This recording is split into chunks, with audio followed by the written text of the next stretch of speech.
तो आज हम लोग जो टॉपिक समझने वाले हैं, जो एक्सप्लेन करने वाला हूं मैं टॉपिक, वो टॉपिक है एक बहुत ही इंपॉर्टेंट कॉन्सेप्ट इस पूरे चैप्टर सोल्यूशन का। क्योंकि हमेशा जब हम लोग न्यूमेरिकल सेक्शन में जाते हैं और एक्सरसाइज आप सॉल्व करेंगे तो आप देखेंगे भी कि शुरू के 10-12 क्वेश्चन लगाने के बाद जब वन ऑफ फैक्टर की एंट्री होती है उस समय न्यूमेरिकल आपके ऊपर चले जाते हैं। आपको ये क्लियर ही नहीं होता कि वन ऑफ फैक्टर पहले कैसे निकालें जिसके हेल्प से आप बाकी न्यूमेरिकल को कर पाएंगे। तो आज के पूरे लेक्चर में मैं एक्सप्लेन करूंगा कि वांटा फैक्टर कैसे निकालें, वांटा फैक्टर कैलकुलेट कैसे करें, उसे कैसे पता करें जिसका हेल्प लेके हम दूसरे न्यूमेरिकल को लगाएंगे। तो आज पूरे लेक्चर के दौरान हम सिर्फ एक बात डिस्कस करेंगे और वो ये है कि वांटा फैक्टर जिसको इंडिकेट करते हैं आई से, स्मॉल आई से, उसे कैसे कैलकुलेट करें। ये बहुत ही इंपॉर्टेंट टॉपिक है, इसलिए आप सबसे पहले सारी चीजें छोड़ करके, सारे काम धाम छोड़ करके आप इस लेक्चर को देखिए और समझने की कोशिश करिए कि वांटा फैक्टर कैसे निकाला जाता है। मैं सबसे पहले आपको बता दूं कि वांटा फैक्टर है क्या। एक्चुअली एक करेक्शन टर्म है, एक करेक्शन टर्म है जिसमें जब भी कोई ऐसा इलेक्ट्रोलाइट, कोई भी ऐसा सल्यूट जो किसी भी लिक्विड में ऐड करने के बाद एसोसिएट या डिसोसिएट होता हो, एसोसिएट या डिसोसिएट हो जाता हो, तो जो कोलिगेटिव प्रॉपर्टी हम ऑब्जर्व करते हैं वो वैल्यू एक्चुअली चेंज हो जाती है। मतलब कि राउल्ट्स लॉ के फार्मूले के हेल्प से या जो डिफरेंट कोलिगेटिव प्रॉपर्टीज के फार्मूले हैं उसके हेल्प से जो हम लोग कैलकुलेशन करते हैं ना, कोलिगेटिव प्रॉपर्टी जो कैलकुलेशन करते हैं वो इस बात पे डिपेंड करता है कि वो इस बात पे डिपेंड करता है कि सल्यूट का पार्टिकल उतना ही है जितना हमने ऐड किया था। हमने 1 मोल ऐड किया था तो 1 ही मोल होगा अंदर, 2 मोल ऐड किया था या n मोल ऐड किया था तो सोल्यूशन में n मोल सल्यूट के पार्टिकल ही होने चाहिए, वो डिसोसिएट या एसोसिएट नहीं होना चाहिए। और उसी के बेस्ड पर हम सारे न्यूमेरिकल को, सारे जो कैलकुलेशन को सॉल्व करते हैं। अब मान लीजिए कि हमने सल्यूट ऐड किया सोल्यूशन के अंदर और सोल्यूशन जो है सल्यूट को डिसोसिएट या एसोसिएट कर दे, तो डिसोसिएशन करने के बाद सल्यूट के पार्टिकल तो हो जाएंगे ज्यादा और एसोसिएशन के बाद पार्टिकल हो जाएंगे कम। तो हमारा जो कैलकुलेटेड वैल्यू था, कोलिगेटिव प्रॉपर्टीज का जो कैलकुलेटेड वैल्यू था और जो वैल्यू हम ऑब्जर्व करेंगे सल्यूट ऐड करने के बाद, चूंकि वो डिसोसिएट या एसोसिएट हो गया तो वो दोनों वैल्यू अलग अलग आएगी। क्योंकि ये जो ऑब्जर्व्ड वैल्यू है वो सल्यूट के एसोसिएट या डिसोसिएट का रिजल्ट है, जबकि जो कैलकुलेटेड वैल्यू है वो इस बात पे बेस्ड है कि हमने कितना सल्यूट का पार्टिकल डाला था, बस इस बात पे। तो दोनों कोलिगेटिव प्रॉपर्टी क्या हो जाएगी, अलग हो जाएगी। इन दोनों का रेशियो ही एक्चुअली वांटा फैक्टर कहलाता है, जिससे हम समझ पाते हैं कि कितना एसोसिएट या डिसोसिएट हुआ और उसके हिसाब से हम करेक्शन करते हैं कोलिगेटिव प्रॉपर्टीज में और मॉलिक्यूलर मास में भी, जो सल्यूट का जनरली कोलिगेटिव प्रॉपर्टी के हेल्प से निकाला जाता है। तो वांटा फैक्टर एक करेक्शन टर्म हुआ जिसको कैलकुलेट करने के फार्मूले तो आपके सामने लिखे हुए हैं, आप देख पा रहे हैं, लेकिन उन फार्मूले को हम निकालते कैसे हैं। और अगर आपके पास कोई न्यूमेरिकल हो, कोई क्वेश्चन हो, उसमें कोई एसिड बेस या साल्ट दिया हो, तो हम कैसे पता करें कि वांटा फैक्टर की वैल्यू क्या होगी। पहले देख लीजिए, अगर कोलिगेटिव प्रॉपर्टी दी गई हो, डेल्टा यहाँ पर एक कोलिगेटिव प्रॉपर्टीज है जो कि हो सकता है relative lowering of vapour pressure या एलिवेशन ऑफ बॉइलिंग पॉइंट या डिप्रेशन ऑफ फ्रीजिंग पॉइंट या ऑस्मोटिक प्रेशर। तो अगर कोलिगेटिव प्रॉपर्टी पहले से दी गई है, अगर कोलिगेटिव प्रॉपर्टी पहले से दी गई है, कहा गया कि कैलकुलेटेड वैल्यू ये था और बाद में ये ऑब्जर्व किया गया, बाद में सल्यूट ऐड करने के बाद ये ऑब्जर्व किया गया, तो दोनों कोलिगेटिव प्रॉपर्टी की हेल्प से, उन दोनों के रेशियो से आप वांटा फैक्टर की वैल्यू तो निकाल ही सकते हैं, आई की वैल्यू। लेकिन अगर ये दोनों वैल्यू नहीं दी गई है तो हम बाद में इसको दूसरे तरीके से कैलकुलेट करके दिखेंगे, ठीक है, उसको मैं एक्सप्लेन करूंगा। उसके अलावा अगर आपके पास मॉलिक्यूलर मास है सल्यूट का, उसके हेल्प से भी आप निकाल सकते हैं। कैलकुलेटेड मॉलिक्यूलर मास का मतलब होता है normal molecular mass of solute m2 calculated upon m2 observed का मतलब होता है एबनॉर्मल मोलर मास या मॉलिक्यूलर मास ऑफ सल्यूट। उन दोनों के रेशियो से भी वांटा फैक्टर आप निकाल सकते हैं। जबकि तीसरा तरीका भी है हमारे पास है कि हम नंबर ऑफ पार्टिकल्स, n का मतलब यहाँ पे नंबर ऑफ पार्टिकल्स हैं, ऑब्जर्व्ड का मतलब number of particle after association या डिसोसिएशन, मतलब हमने सल्यूट ऐड कर दिया, एसोसिएशन या डिसोसिएशन हुआ, तो जो नंबर ऑफ पार्टिकल्स होंगे अपान नंबर ऑफ पार्टिकल कैलकुलेटेड का मतलब हमने कितना नंबर ऑफ पार्टिकल को ऐड किया था, इनिशियली कितना लिया था, उन दोनों के रेशियो से भी वांडा फैक्टर को निकाला जाता है। उसके अलावा एक बड़ा इंपॉर्टेंट फार्मूला मैंने अपनी तरफ से लिख दिया, एक तरीके का ये ट्रिक है कि अगर हमारे पास पहले से ही अल्फा की वैल्यू दी गई है, डिग्री ऑफ डिसोसिएशन इसको बोलते हैं अल्फा को, तो उसके हेल्प से भी हम आई को निकाल सकते हैं, जहां पर number of ions after dissociation into alpha plus 1 minus alpha को आप जोड़ के भी आई की वैल्यू को निकाल सकते हैं। ये तो है आपके फार्मूले, मतलब ये सिर्फ और सिर्फ अगर आपको फार्मूला सीधा सीधा याद है तो आप निकाल सकते हैं। उसके बाद भी लास्ट के जो दोनों फार्मूले हैं इसका यूज करने के लिए आपको कुछ रिएक्शंस देखने पड़ेंगे, समझने पड़ेंगे कि इनका यूज करते कैसे हैं। ऊपर के दोनों फार्मूले तो सीधे यूज किए जाते हैं, लेकिन लास्ट में ये दोनों फार्मूले हमें जब तक पता नहीं होगा कि नंबर ऑफ पार्टिकल्स कैसे पता करें, तो उसके हिसाब से हम लोग पता कर पाएंगे, निकाल पाएंगे। मैं बता दूं, जैसे मान लीजिए हमारे पास कोई भी जो इलेक्ट्रोलाइट होता है वो दो तरह का हो सकता है, या तो कंप्लीटली आयोनाइज होता हो किसी भी गिवन सोल्यूशन में, या इनकम्प्लीटली आयोनाइज होता हो। जो कंप्लीटली आयोनाइज होगा हम उनके लिए बोलते हैं कि अल्फा की जो वैल्यू है वो 100% है। अल्फा में बता दूं डिग्री ऑफ डिसोसिएशन है, जिसका मतलब होता है एक्सटेंट कि कोई भी जो सॉल्यूट है वो कितना डिसोसिएट हुआ है। 100% डिसोसिएट का मतलब पूरा का पूरा डिसोसिएट हो गया, हम उसको बोलते हैं अल्फा की वैल्यू 100%, या फिर अल्फा की वैल्यू इक्वल टू या नियरली इक्वल टू 1। 100% का मतलब नियरली इक्वल टू 1, या फिर अल्फा की वैल्यू एक्चुअली दो तरीके की हो सकती है। अल्फा की वैल्यू दो तरीके से हो सकती है। अगर मान लीजिए इनकम्प्लीटली डिसोसिएट हुआ तो इसका मतलब 100% डिसोसिएशन तो होगा नहीं, तो अल्फा की वैल्यू जो होगी वो क्या होगी, वो 1 से कम होगी, मतलब कि अल्फा की वैल्यू 100% नहीं हो रही है। दैट इज कॉल्ड कि इनकम्प्लीट आयोनाइजेशन हुआ है या इनकम्प्लीट डिसोसिएशन हुआ है। ठीक है, अब मान लीजिए हमारे पास एक एग्जांपल है। एग्जांपल के लिए सपोज मैंने लिया है कि एसिटिक एसिड आपके पास है, और एसिटिक एसिड को पानी में डालने के बाद एसिटिक एसिड डिसोसिएट हुआ और बना लिया एसिटेट आयन और H+ आयन। एसिटेट आयन और H+ आयन, मान लीजिए इनिशियली का मतलब जब समय की वैल्यू हम 0 ले रहे हैं, इनिशियली का मतलब जब रिएक्शन प्रोसेस में नहीं है, रिएक्शन इक्विलिब्रियम के पहले, तो मान लीजिए आपने कंसंट्रेशन जो है एसिटिक एसिड का वो लिया C, उस समय वो डिसोसिएट या एसोसिएट तो होगा नहीं, इसलिए उसकी वैल्यू होगी एसिटेट और H+ की 0। अब मान लीजिए कुछ समय के बाद, मान लीजिए एट टाइम t पर इसमें से एसिटिक एसिड में से अल्फा डिसोसिएशन हो गया, तो अल्फा डिसोसिएशन होने के बाद इसका कुछ वैल्यू यहाँ बचे रहेगा।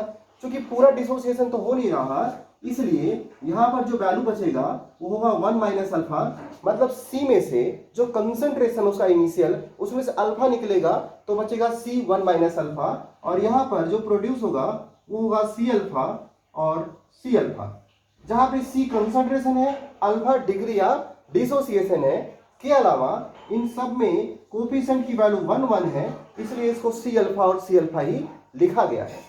ये सारे के सारे जो पार्टिकल हैं ये इक्विलिब्रियम पे प्रेजेंट होंगे, इक्विलिब्रियम पर प्रेजेंट होंगे। अब इससे हम 2-3 चीजें निकाल सकते हैं। पहला कि डिग्री ऑफ जो डिसोसिएशन होगा उसको कांस्टेंट के टर्म्स में, है ना, डिसोसिएशन कांस्टेंट या इक्विलिब्रियम कांस्टेंट इसको बोलते हैं फॉर एसिड, तो हम उसको बोलते हैं Ka, और Ka की जो वैल्यू होती है वो हमेशा ही आपको याद होगा वो प्रोडक्ट और रिएक्टेंट के कंसंट्रेशन का एक्चुअली रेशियो होता है।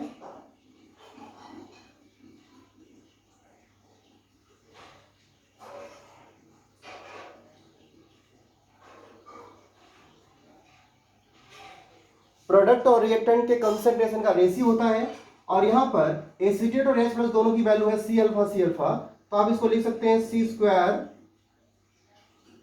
अल्फा स्क्वायर, और एसिटिक एसिड की वैल्यू है C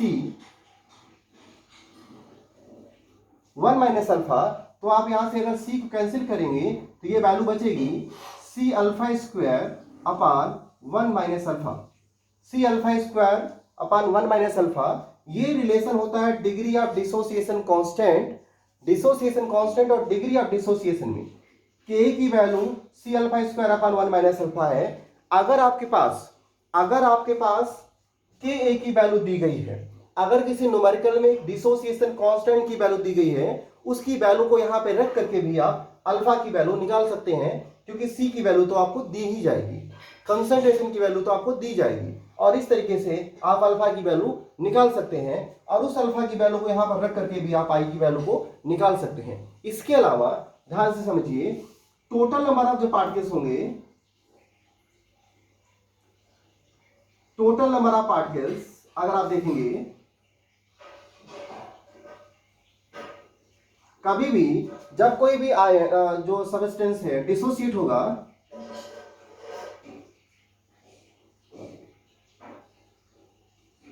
तो टोटल नंबर ऑफ जो पार्टिकल्स होते हैं वो होते हैं कि एट टाइम टी पर कितने पार्टिकल यहाँ पे मौजूद हैं। वो मौजूद है C1 minus alpha, C alpha सबको जोड़ लीजिए तो बचेगा, मैं दिखा रहा हूँ, C minus C alpha plus C alpha plus C alpha, उसमें से ये कैंसिल हो जाएगा तो C कॉमन ले लेंगे तो बचेगा आपका C1 plus alpha. C common करेंगे तो 1 प्लस अल्फा बचेगा। मतलब कि जो टोटल नंबर ऑफ पार्टिकल्स होंगे at equilibrium, that is called कि आफ्टर एसोसिएशन या डिसोसिएशन एसिटिक एसिड के कितने पार्टिकल मौजूद हैं, जिसको आप बोलते हैं नंबर ऑफ पार्टिकल ऑब्जर्व्ड, उसकी वैल्यू एक्चुअली है C1 माइनस 1 प्लस अल्फा की। तो अगर आपको निकालना हो आई, तो आप ऐसे भी निकाल सकते हैं कि number of particle observed that is C1 plus alpha है, और हमने कितना पार्टिकल लिया था वो वैल्यू तो है C। ऐसे में C से कैंसिल हो जाएगा और I की जो वैल्यू होगी वो 1 प्लस अल्फा हो जाएगी। I की वैल्यू जो होगी वो 1 प्लस अल्फा हो जाएगी। तो एसिटिक एसिड के लिए, एसिटिक एसिड या वो सारे एसिड जो सिर्फ दो तरह के आयंस, मतलब कि 2 मोल आयन प्रोड्यूस करते हैं, उन सब के लिए, चाहे एसिटिक एसिड हो जैसे कि HCl हो, ठीक है, या सोडियम हाइड्रोक्साइड जैसे कि बेस हो, इन सारे तरह के जितने भी सल्यूट हैं जिसमें एसिड, बेस या साल्ट आ सकता है, जो 2 आयंस प्रोड्यूस करते हो, 2 आयंस, उन सब के लिए वांटा फैक्टर की जो वैल्यू है आई, वो 1 प्लस अल्फा होगी। क्या होगी? 1 प्लस अल्फा होगी। अल्फा अगर आपके पास दिया हुआ है मान लीजिए 30% या 50%, तो यहाँ पे अल्फा की वैल्यू को रख करके आप आई की वैल्यू को निकाल सकते हैं। आप अल्फा की वैल्यू को यहाँ पे रख के आई की वैल्यू निकाल सकते हैं। अगर मान लीजिए आपके पास डिसोसिएशन कांस्टेंट है, तो डिसोसिएशन कांस्टेंट को यूज करके आप पहले अल्फा निकालेंगे और अल्फा की वैल्यू के हेल्प से आप निकालेंगे वांटा फैक्टर। ऐसा एक न्यूमेरिकल का लेवल आपके एनसीईआरटी के एक्सरसाइज में एग्जाम्पल में दिया हुआ है, जो बोर्ड का क्वेश्चन बना हुआ था एक बार। तो आप ध्यान रखिएगा, अल्फा की वैल्यू डिग्री ऑफ डिसोसिएशन है, जिसको यहां से निकाला जा सकता है। तो सारे तरह के सल्यूट जो 2 मोल आयन प्रोड्यूस करते हैं, उनके लिए जो प्रोसेस होगा वांटा फैक्टर के कैलकुलेशन का, वो यही होगा। अब इसी को आप यहां रख करके भी सॉल्व कर सकते हैं। कई बार न्यूमेरिकल में दिया रहता है कि वांटा फैक्टर जो है, जो डिग्री ऑफ डिसोसिएशन है वो 35% है या 40% है। 40% का मतलब एक्चुअली 40/100, मतलब कि अल्फा की वैल्यू दी है 0.4। तो यहाँ पे आप अल्फा की वैल्यू को सीधे रख करके 0.4 रख करके आप निकाल सकते हैं। उसके अलावा भी number of ions after dissociation कितना यहाँ पर है, देख लीजिए। यहाँ पर number of ions after dissociation यही है 1 प्लस अल्फा, यहाँ पे लिखा हुआ है, ठीक है, यहाँ पे है ना C1 प्लस अल्फा। तो इसी C1 प्लस अल्फा के हेल्प से भी आप इसको निकाल सकते हैं कि पूरी की पूरी वैल्यू एक्चुअली कैसे आती है। जितना भी मैं कैलकुलेशन कर रहा हूं, ये लास्ट वाले फार्मूले का आप सीधा यूज करके आप बता सकते हैं कि कितना पार्ट आई की वैल्यू क्या आएगी। ये 1 प्लस अल्फा आप यहां से भी सॉल्व करके दिखा सकते हैं। मैं दूसरा एग्जांपल देकर के आपको समझाता हूं। जैसे मान लीजिए मेरे पास एक एग्जांपल है कैल्शियम क्लोराइड का। मान लीजिए कैल्शियम क्लोराइड पार्शियली डिसोसिएट होता हो, तो यहाँ पे कैल्शियम का +2 और 2 क्लोराइड के आयंस बनेंगे। इनिशियली इसका कंसंट्रेशन मान लीजिए C है, तो इसके कंसंट्रेशन होंगे 0 और 0, और थोड़े समय के बाद इसका कंसंट्रेशन होगा C1 माइनस अल्फा, तो इसका कंसंट्रेशन होगा C अल्फा, और इसका कंसंट्रेशन हो जाएगा अब 2C अल्फा। चूंकि कोफिशिएंट है उसका मल्टीप्लिकेशन हो जाएगा और कंसंट्रेशन हो जाएगा 2C अल्फा। तो जो टोटल नंबर ऑफ पार्टिकल्स होंगे आफ्टर डिसोसिएशन, वो इन तीनों का सम होगा, क्योंकि डिसोसिएशन के बाद ये पार्टिकल भी मौजूद है, ये भी मौजूद है, ये भी मौजूद है। तो ऐसे में टोटल नंबर ऑफ पार्टिकल मैं यहां कैलकुलेट कर रहा हूं, देख लीजिएगा। टोटल नंबर ऑफ पार्टिकल क्या हो जाएगा, C1 माइनस अल्फा का मतलब होगा C minus C alpha, C minus C alpha plus C alpha और प्लस 2C अल्फा। ठीक है, सी अल्फा कैंसिल करेंगे तो और C कॉमन कर लेंगे, तो जब C कॉमन करेंगे तो बचेगा, C कॉमन करेंगे तो बचेगा 1 प्लस 2 अल्फा। ठीक है, तो total number of particle after dissociation जो है वो है C1 प्लस 2 अल्फा। अब मान लीजिए आपको वांटा फैक्टर निकालना है, तो आप वांटा फैक्टर को सीधा निकाल सकते हैं। आई की one number of ions after dissociation कितने हैं? C1 plus 2 alpha. कितने हैं? C1 plus 2 alpha. तो इसके हिसाब से भी आप इसको निकाल सकते हैं कि वांटा फैक्टर की वैल्यू क्या होगी।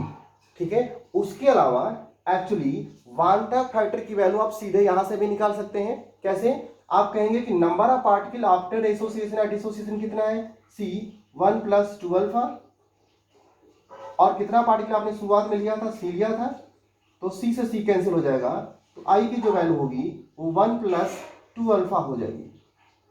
आप थोड़ा ध्यान से देखेंगे तो फार्मूला में आपको थोड़ा रिलेशन दिखाई देगा। क्या दिखाई देगा? कि वांटा फैक्टर जो है, अगर कोई भी सॉल्यूट 2 मोल आयन प्रोड्यूस करता है तो वांटा फैक्टर की वैल्यू 1 प्लस अल्फा आती है। अगर कोई सॉल्यूट 3 मोल आयन प्रोड्यूस करता है, 2 मोल और 3 मोल आयन प्रोड्यूस करता है, तो वांटा फैक्टर की 1 प्लस 2 अल्फा हो जाएगी, 1 प्लस 2 अल्फा हो जाएगी। ऐसे ही अगर कोई भी सॉल्यूट 4 मोल आयन प्रोड्यूस करता है तो वहां पे वांटा फैक्टर की वैल्यू 1 प्लस 3 अल्फा हो जाएगी। ये ऐसे करके बढ़ता जाता है, ऐसे करके चेंज होता जाता है। तो इसके हेल्प से भी आप वांटा फैक्टर निकाल सकते हैं। उसके अलावा डिसोसिएशन कांस्टेंट के अकॉर्डिंग निकाल सकते हैं वांटा फैक्टर। इन फार्मूलों का हेल्प लेकर के आप वांटा फैक्टर निकाल सकते हैं। इन सारे तरीके का यूज करिए, वांटा फैक्टर निकालिए और उसका यूज करके न्यूमेरिकल में चेक करिए कि वांटा फैक्टर निकालने आपको आता है कि नहीं। फिर हम न्यूमेरिकल को डिस्कस करेंगे। एक बार मैं एक लेक्चर बनाऊंगा जिसमें मैं वांटा फैक्टर को यूज करके न्यूमेरिकल लगाना सिखाऊंगा, तब आप और ज्यादा क्लियर हो जाएंगे। अभी आप इतना सीखिए। ठीक है, थैंक यू।